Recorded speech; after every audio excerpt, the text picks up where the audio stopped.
नमस्कार दोस्तों, आपका एक बार फिर से स्वागत है आपकी अपनी क्लास इंग्लिश सेशन से। बच्चों, जैसा कि आपको पता है, मैं आपके लेकर आया हूँ एसएससी सीजीएल।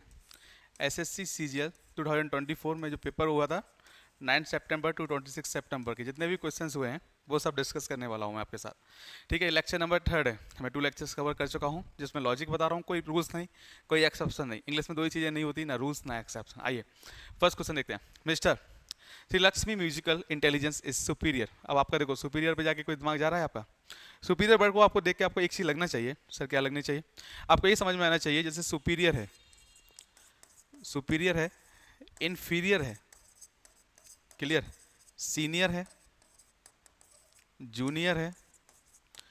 ओके, अगर हम इसके साथ कॉम्परेटिव डिग्री का यूज करते हैं तो आप सुपरफ्लुअस मीनिंग देगा। जैसे तो ऐसा हो जाएगा जैसे काइंडली रिक्वेस्ट, दोनों का मतलब सेम ही होता है। ठीक है, तो इसलिए अगर हम कॉम्परेटिव डिग्री का यूज नहीं करेंगे तो हम इनके साथ देन का भी क्या नहीं करेंगे, यूज नहीं करेंगे। ऑलराइट, तो इसके साथ आएगा सर क्या? इसके साथ आता है टू।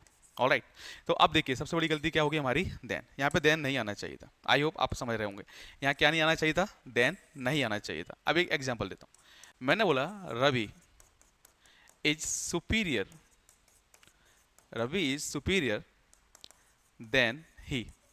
देख रहा है? अब पहली बात तो ये कि सुपीरियर सीनियर इनके साथ देन नहीं आता, टू आता है। और टू के साथ ऑब्जेक्टिव केस आएगा हिम, क्योंकि टू हमारा क्या होता है, प्रीपोजिशन होता है। और प्रीपोजिशन के बाद कौन सा केस आता है सर? ऑब्जेक्टिव केस आता है। तो गलती किस पार्ट में थी बेटे? हाँ बिल्कुल सही सोचा आपने सर, फर्स्ट पार्ट में थी। इस तरह के क्वेश्चंस आप इजीली कर सकते हो कॉन्सेप्ट के साथ। चलिए नेक्स्ट क्वेश्चन देखते हैं। अगला क्वेश्चन क्या है आपके सामने ये रहा। Mister Surya have no. अब एक चीज देखिए, आपका हैव जैसे अगर मैं पूछूं कौन सा टेंस है तो आपके दिमाग में ख्याल आएगा सर ये तो सर क्या बात करें, प्रेजेंट परफेक्ट है। अब देखो एक चीज समझो, हमारे पास जो स्टेट होती है ना, 4 स्टेट होती हैं। कौन कौन सी होती हैं? एक होती है इंडेफिनिट, राइट, जिसे आप टेंस कहते हो। बेसिकली स्टेट होती है इंडेफिनिट, कंटिन्यूअस, क्लियर, परफेक्ट और perfect continuous. There are 4 state, clear है? There are 4 state, continuous, indefinite. अब एक चीज समझिए, इंडेफिनिट, कंटिन्यूअस, कंटिन्यूअस का मतलब क्या होता है? फर्स्ट फॉर्म में आईएनजी। परफेक्ट का मतलब थर्ड फॉर्म, और परफेक्ट कंटिन्यूअस का मतलब क्या होता है? Third form plus ING. अब देखो इस क्वेश्चन को ऑप्शन से भी खत्म कर सकता हूँ, और सबसे पहले हैव को खत्म करते हैं। जो हैव लिख रहा है ना, क्या आपको आईएनजी दिख रही है क्या? नहीं, तो कंटिन्यूअस भी नहीं है ये। थर्ड फॉर्म कहीं दिख रहा है तो परफेक्ट भी नहीं है, तो फिर ये भी नहीं। तो टेंस कौन सा बन गया हमारे पास? इंडेफिनिट। क्लियर हुआ या नहीं हुआ? बहुत अच्छे, टेंस भी सीख गए आप। अब टेंस का मतलब काल बोलते हो ना तो गलत बोलते हो। चलिए, अब हमें पता है कि ये हैव क्या है सर, प्लूरल फॉर्म है। और प्लूरल फॉर्म किसके साथ आती है? तो ध्यान रखो, आई, वी, यू और दे, इनके साथ हम प्लूरल फॉर्म लगाते हैं। बाकी सबके साथ सिंगुलर आता है। तो हैव की जगह क्या आएगा यहाँ पे? हैज आ जाएगा। तो किस पार्ट में रह रहा है जल्दी बताइए?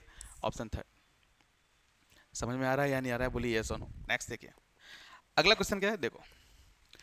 बाय द एंड, अब देखो बाई के बारे में थोड़ा चर्चा करते हैं। बाई को जैसे ही आपके सामने आता है तो आपके दिमाग में आता है बाई का मतलब द्वारा। क्या बाई का मतलब केवल द्वारा ही होता है हर जगह? नहीं होता, यही समझाना चाहता हूँ। बाई का मतलब जो आप बोलते हो ना द्वारा, मतलब डूअर के साथ यूज करते हैं, वो तब करते हैं जब पैसिव वॉइस पढ़ते हैं। इसके अलावा बाई का यूज मीन्स ऑफ ट्रांसपोर्टेशन के साथ भी होता है। किसके साथ होता है? Means of transportation. दूसरा, बाई डेडलाइन शो करता है। डेडलाइन का मतलब कंप्लीशन, टाइम के लिए। ऑलराइट, अभी तक आपको एक चीज पता थी, आज आपको दो चीजें और पता चल गई। ठीक है, चलिए। अब बाई यहाँ क्या कर रहा है? डेडलाइन शो कर रहा है, और डेडलाइन हमेशा परफेक्ट में आता है। तो आज यहाँ क्या होगा? बिल के साथ बिल नहीं हो सकता, क्या होगा? है। किस पार्ट में रहती है आप ही बताइएगा? सर गलती पार्ट थी हमारा ऑप्शन थर्ड। समझ में आ रहा है आपको या नहीं आ रहा है बताइए? नेक्स्ट देखिए, वीडियो को पॉज कीजिएगा, आंसर लगाइए, और हाँ लाइक शेयर सब्सक्राइब जरूर करना है। नेक्स्ट देखिए, after I retire I started a second career. अब देखो आई स्टार्टेड, पास्ट की बात हो रही है। इसका मतलब वो रिटायर हो गया और उसने क्या कर दिया? नया सेटअप भी स्टार्ट कर दिया। ऑलराइट, तो बेसिकली बात पास्ट की हो रही है। अगर पास्ट की हो रही है तो यहाँ क्या होना चाहिए था? आई रिटायर्ड। कुछ नहीं था, इजी था ये तो भाई। किस पार्ट में रह रहे हैं भैया? ऑप्शन फोर, कुछ नहीं था। अगर आप लॉजिक के साथ, कॉन्सेप्ट के साथ पढ़ोगे ना तो आपको चीज़ें बहुत अच्छे समझ में आएंगी। चलिए नेक्स्ट देखिएगा। दूसरी तरीका, एक और तरीका समझ लो। ये हमारा है ना मेन क्लॉज, पास्ट में है। और अगर मेन क्लॉज पास्ट में होता है तो सबऑर्डिनेट भी किसमें जाएगा? पास्ट में। आफ्टर हमारा सबऑर्डिनेट कंजंक्शन होगा, ऑथोरिटी ड्रिल में जाना है तो, क्योंकि मेन क्लॉज पास्ट में तो सबऑर्डिनेट कोऑर्डिनेट दोनों किसमें जाते हैं? पास्ट में जाते हैं। नेक्स्ट देखिएगा अगला, I have the 100 reason to not attend the meeting tomorrow. सोचिए, लगाइए आंसर, बताइए। तब तो मैं पानी पी लेता हूँ।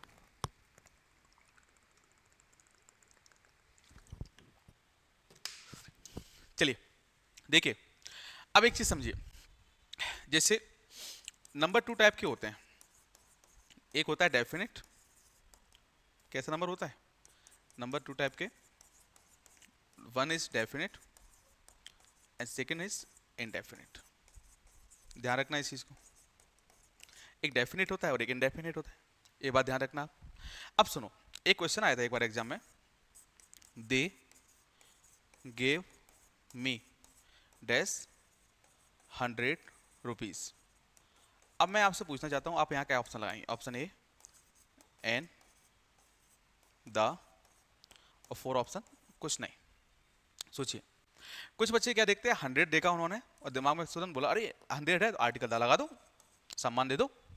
लेकिन उनको ये नहीं पता कि 100 का मतलब होता क्या है, ये समझो। बेसिकली 100 का मतलब सिर्फ डबल जीरो होता है, और आर्टिकल दा लगा दो तो भी क्या हो जाएगा, डबल जीरो हुआ या नहीं हुआ, बोलिए सुनो, कह दे। तो करेक्ट आंसर ना ये है ना ये है, 100 तो अपने में कुछ होता ही नहीं है और ना ही ये है, करेक्ट आंसर होगा ये। कुछ बच्चे पूछेंगे एन क्यों नहीं आया, क्योंकि एन तब आता है जब हिंदी का साउंड, व्हेन हिंदी का साउंड आपका क्या हो, आ से आहा के बीच हो, तब आता है आपका।